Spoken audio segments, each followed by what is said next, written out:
Some would in the Ummah might consider the whole gathering of celebrating the birthday of Rasulullah ﷺ as a bid'ah.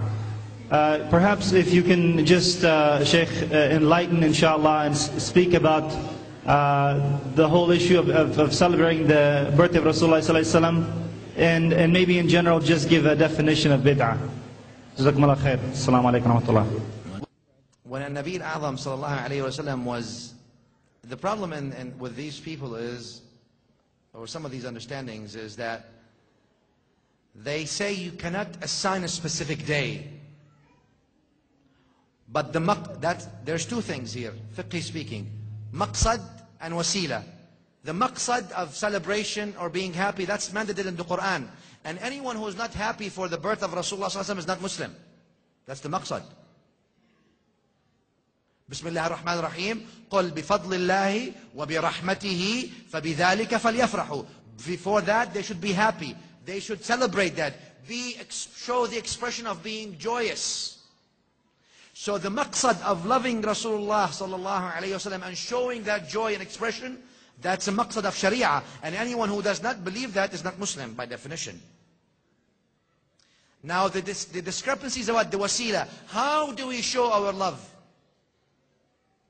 Can we assign a specific worship on a specific day?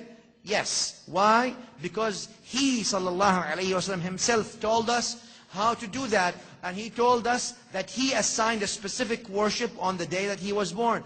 In Sahih al-Imam Muslim, open up the hadith.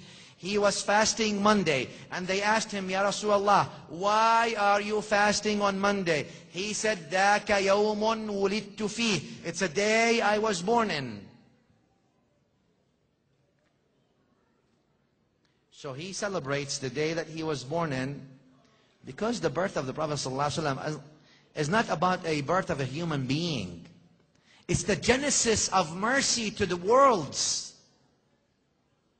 We celebrate the seerah of Rasulullah ﷺ. We celebrate the Quran. We celebrate the mercy. We celebrate the love in him. We celebrate the nur in him ﷺ. It's not about the act of delivery and birth. If anybody thinks that way. Al-Quran mentions about the birth of Yahya wa Isa alayhi salam. وَالسَّلَامُ عَلَيَّ يَوْمَ وُلِدْتُ. Al-Quran says that day, Isa alayhi salam, or Yahya says, Salamu alayhi, وَالسَّلَامُ عَلَيْهِ يَوْمَ وُلِدْ. Another ayah. Peace on him the day he was born. Al-Quran mentions the day that Isa alayhi salam and Yahya were born, that day, and Al-Quran mentions the peace of Allah is on them the day they were born. In other words, if the day that Isa alayhi salam and Yahya alayhi salam, both of them are prophets, are worthless and insignificant, then why would they be in the book of Allah being read till the day of judgment? So there's significance to them. If that is the birth of Yahya and Isa, then what about the birth of the master of Yahya and Isa, alayhim jami'uhum afdalus salah wa azka salam? So, I'm not saying that people ought to celebrate and be happy specifically in this way, or in any other specific way.